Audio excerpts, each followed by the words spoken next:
আসসালামু আলাইকুম ওয়া রাহমাতুল্লাহ। প্রিয় শিক্ষার্থীরা, কেমন আছো সবাই? আশা করি মহান আল্লাহ পাক রব্বুল আলামিনের অশেষ মেহেরবানিতে সকলেই ভালো আছো, সুস্থ আছো। আমিও আলহামদুলিল্লাহ আল্লাহর মেহেরবানিতে এবং তোমাদের দোয়ায় ভালো আছি। হায়দ্রাবাদ মডেল কলেজ কর্তৃক আয়োজিত অনলাইন ক্লাসে সকলকে স্বাগত জানাচ্ছি। আমি এম.এ. সৌরভ, প্রভাষক তথ্য ও যোগাযোগ প্রযুক্তি। শিক্ষার্থীরা, গত ক্লাসে আমি তোমাদের তথ্য ও যোগাযোগ প্রযুক্তি বিষয়ের প্রথম অধ্যায়ের অর্থাৎ তথ্য ও যোগাযোগ প্রযুক্তি বিশ্ব বাংলাদেশ প্রেক্ষিতের প্রথম অংশ থেকে কিছু তথ্য নিয়ে আলোচনা করার চেষ্টা করেছি। আজকে তারই ধারাবাহিকতায় আমি আরও কিছু তথ্য তোমাদের সামনে উপস্থাপন করার চেষ্টা করব ইনশাআল্লাহ। আশা করি তোমরা আমার ক্লাসটি মনোযোগ সহকারে দেখবে। কোনো জিনিস বুঝতে সমস্যা হলে আমাদের কমেন্টস বক্সে কমেন্টস করে প্রশ্ন করবে, সেই অনুযায়ী আমি পরবর্তী ক্লাসে উত্তর বা সমাধান দেওয়ার চেষ্টা করব। তো শিক্ষার্থীরা, আজকে আমি তোমাদের সামনে যে টপিকস বা যে অনুচ্ছেদটা নিয়ে আলোচনা করার চেষ্টা করব সেটি হচ্ছে উপাত্ত ও তথ্যের ধারণা। উপাত্ত ও তথ্যের ধারণা। এই উপাত্ত এবং তথ্যের ধারণা পাওয়ার জন্য প্রথমেই আমাদেরকে এই উপাত্ত এবং তথ্য এই দুটির সংজ্ঞা সম্পর্কে আমাদেরকে অবহিত হতে হবে। তো আমরা প্রথমেই উপাত্ত নিয়ে আমরা একটু ধারণা নেওয়ার চেষ্টা করি যে উপাত্তটা কি।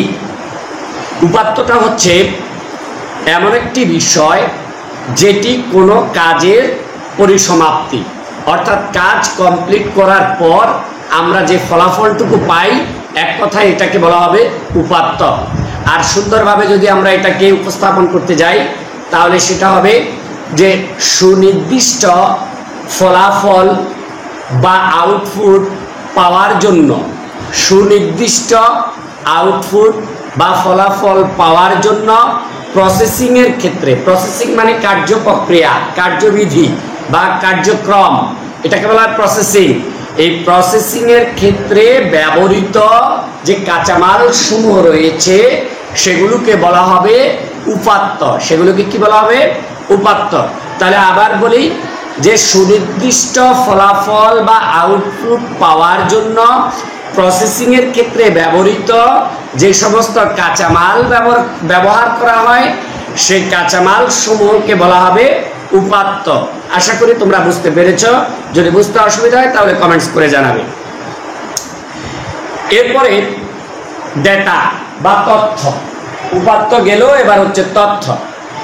ডেটা একটি একক ধারণা। একক ডেটা বলতে আমরা বুঝি মৌলিক অর্থাৎ একক, অর্থাৎ ইনফরমেশন বা তথ্যের ক্ষুদ্রতম অংশকে বলা হবে ডেটা। উপাত্ত ইনফরমেশন বা তথ্যের যে ক্ষুদ্রতম অংশ রয়েছে সেটাকে বলা হবে ডেটা, যেটা আমি গত ক্লাসে একটু আলোচনা করার চেষ্টা করেছি। তো এই ডেটা শব্দটি এসেছে ডাটাম থেকে। ডাটামের বহুবচন শব্দ হলো ডাটা। ডাটামের বহুবচন হচ্ছে কি? ডাটা। আচ্ছা, যার অর্থ হলো ফ্যাক্ট।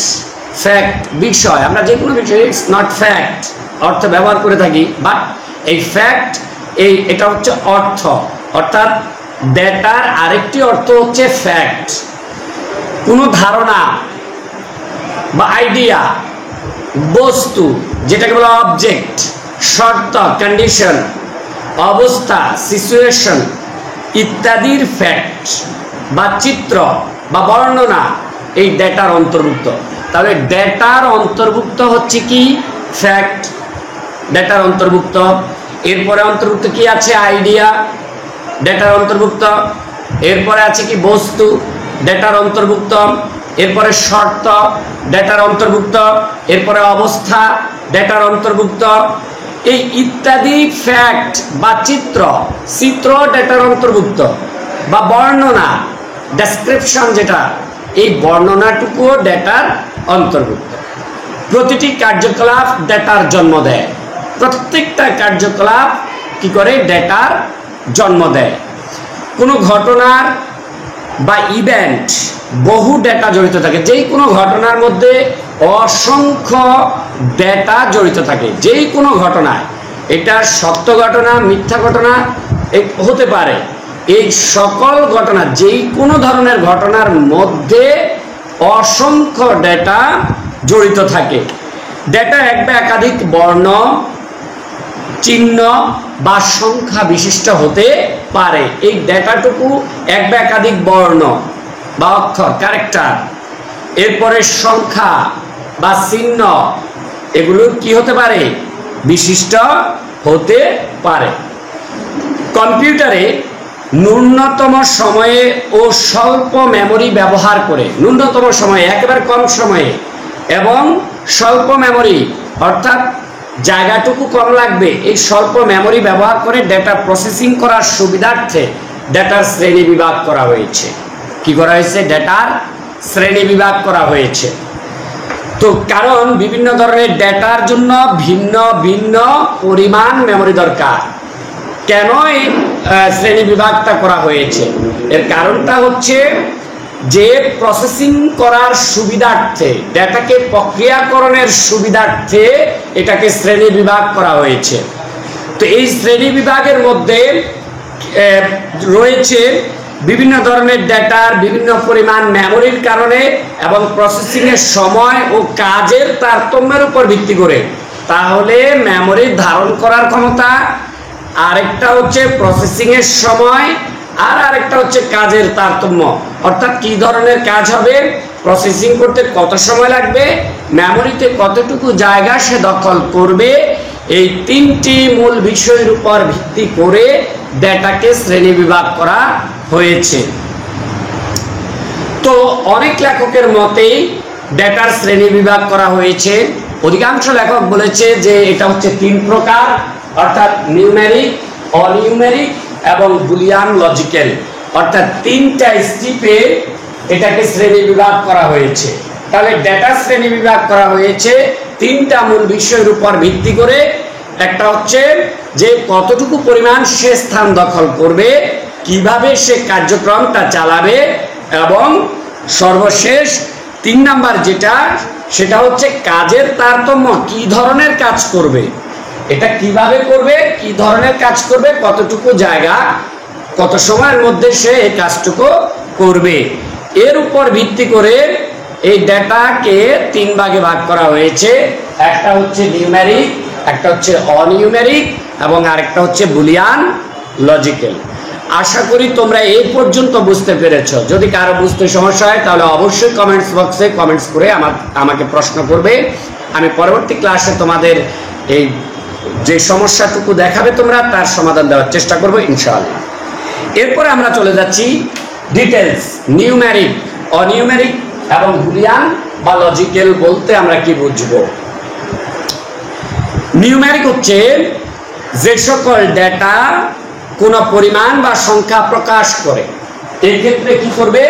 পরিমাণ প্রকাশ করবে, সংখ্যা প্রকাশ করবে, সেটা হবে নিউমেরিক ডেটা। অর্থাৎ যেখানে সংখ্যা দিয়ে বা পরিমাণ দিয়ে যেটাকে প্রকাশ করা হবে সেটা হবে কি? Numeric data. যেমন 20 হতে পারে, আবার 10.5 হতে পারে, আবার অর্থাৎ যে কোনো সংখ্যা অথবা পরিমাপ দিয়েও এটাকে মূল্যায়ন করা যায়। এরপরে আবার নিউমেরিকের মধ্যে আছে 2 ধরনের, একটা হচ্ছে ইন্টিজার আর একটা হচ্ছে ফ্লোটিং পয়েন্ট, অর্থাৎ একটা হচ্ছে ভগ্নাংশ আর একটা হচ্ছে পূর্ণাংশ। ভগ্নাংশটা হচ্ছে ফ্লোটিং পয়েন্ট আর ইন্টিজার হচ্ছে পূর্ণ সংখ্যা। তাহলে নিউমেরিকের মধ্যে আমরা আবার 2টা কি পেলাম, একটা হচ্ছে কি পূর্ণ সংখ্যা আর দ্বিতীয়টা হচ্ছে ভগ্নাংশ। আশা করি তোমরা এতটুকু বুঝতে পেরেছ। এরপরে অনিউমেরিক, এরপর হচ্ছে কি অনিউমেরিক। অনিউমেরিকটা হচ্ছে যে সকল ডেটা কোনো পরিমাণ বা সংখ্যা প্রকাশ করে না, যে সকল ডেটা কোনো পরিমাণ বা সংখ্যা এটাকে প্রকাশ করা হয় না, তাদেরকে বলা হয় অনিউমেরিক। যেমন এখানে হতে পারে A to Z, এ থেকে জেড পর্যন্ত যে কোনো অক্ষর দিয়ে এটাকে কি করা হয়, পরিমাপ করা বা প্রকাশ করা যেতে পারে। এরপর হচ্ছে মানুষ, দেশ, জাতি, জীবিকা ইত্যাদির নাম, কোনো ছবি, শব্দ বা অডিও ভিডিও যে কোনো কিছু দিয়েই এই অনিউমেরিক ডেটাকে উপস্থাপন করা যেতে পারে। তাহলে নিউমেরিকটা হবে কি, যেটা সংখ্যা বা পরিমাপ করে যেটাকে প্রকাশ করা হয় সেটা নিউমেরিক। আর সেক্ষেত্রে হচ্ছে দুইটা পয়েন্ট, একটা হচ্ছে পূর্ণ সংখ্যা আর একটা হচ্ছে ভগ্নাংশ। আর অনিউমেরিকের মধ্যে যেটাকে সংখ্যা বা পরিমাপ দিয়ে প্রকাশ করা হয় না, সেটাকে অক্ষর দিয়ে পরিমাপ করতে হয়, অথবা মানুষ, জাতি, জীবিকা, মানুষের জীবন জীবিকা, প্রাণী অথবা ছবি, অডিও ভিডিও ইত্যাদি দিয়ে যেটা প্রকাশ করা হয় সেটা হবে অনিউমেরিক। এরপরে আমরা যেটা জানবো সেটা হচ্ছে বুলিয়ান বা লজিকের। 3 নাম্বার যেটা বুলিয়ান বা লজিকের, যে সকল ডেটা শুধুমাত্র দুটি অবস্থা থাকতে পারে। কয়টা অবস্থা? দুইটি। যে সকল ডেটার অবস্থা থাকবে দুইটি, সে সকল ডেটার এই অবস্থার মধ্যে হতে হবে সত্য বা মিথ্যা, যেটাকে প্রকাশ করা হয় সত্য অথবা মিথ্যা নামে। আর এই আরেকটা ভাবে এটাকে প্রকাশ করা হয় হ্যাঁ বা না, পজিটিভ নেগেটিভ, সত্য বা মিথ্যা, হ্যাঁ বা না, এইভাবে এটাকে প্রকাশ করা হয়ে থাকে। অর্থাৎ তার দুটি অবস্থায় বিদ্যমান থাকে। আর যেটাকে প্রকাশ করার জন্য শুধুমাত্র ব্যবহৃত হবে 0 এবং 1, এই দুইটি অবস্থা, 0 এবং 1 এই দুইটি অবস্থা দিয়েই তাকে প্রকাশ করা হয়। তাহলে তাকে বলা হবে কি, বুলিয়ান বা লজিক্যাল তথ্য। তাহলে আমি আশা করি তোমরা এই সংক্ষিপ্ত সময়ে সংক্ষিপ্ত তথ্যের মধ্যে এতটুকু পর্যন্ত বুঝতে পেরেছ। যদি কারো কোনো কিছু বুঝতে সমস্যা থাকে অবশ্যই আমাদেরকে কমেন্টস বক্সে জানাবে, আমি ইনশাআল্লাহ বুঝিয়ে দেওয়ার চেষ্টা করব। তো শিক্ষার্থীরা আজ এ পর্যন্তই, পরবর্তী ক্লাস দেখার আমন্ত্রণ জানিয়ে এখানেই শেষ করছি। সবাই সুস্থ থাকো, নিরাপদে থাকো। আল্লাহ হাফেজ, আসসালামু আলাইকুম।